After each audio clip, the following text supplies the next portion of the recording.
In November 1969, 26-year-old Sister Cathy Cesnik, a teacher at Archbishop Keough High School in Baltimore, disappeared after running a simple errand. She had left her apartment to buy an engagement gift for her sister. When she didn't return, her roommate, another nun, grew alarmed. Cathy's car was later found parked a short distance away, neatly, with no signs of struggle.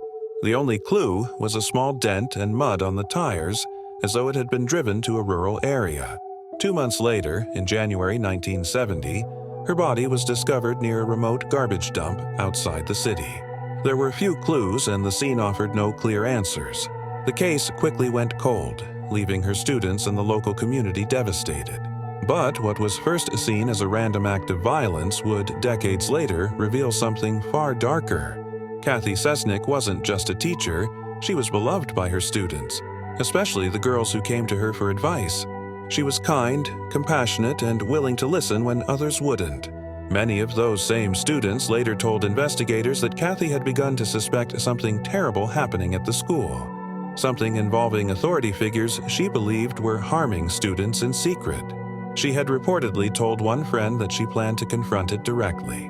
Then she vanished. For years, the case remained unsolved. It wasn't until the 1990s that former students began coming forward with their stories, describing a pattern of abuse they said had been covered up for decades. Some believed Sister Cathy had discovered the truth, and that someone silenced her to keep it hidden. Others argued there was no direct link between her death and the later accusations, only tragic coincidence. Either way, the timing and secrecy kept suspicion alive.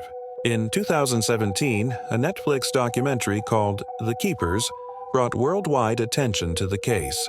It gave voice to those who had never been heard and reignited public pressure on the Baltimore Police Department. Investigators revisited old evidence, tested new DNA samples, and re-interviewed witnesses. But despite all the renewed interest, no one has ever been charged. Today, more than 50 years later, Sister Cathy Cesnik is remembered as a woman who stood for truth and kindness in a place that needed both. Her story is not just about what happened that night. It's about courage, silence, and the cost of knowing too much.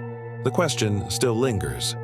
Did she die because she tried to protect her students, or because she simply saw something she was never meant to see?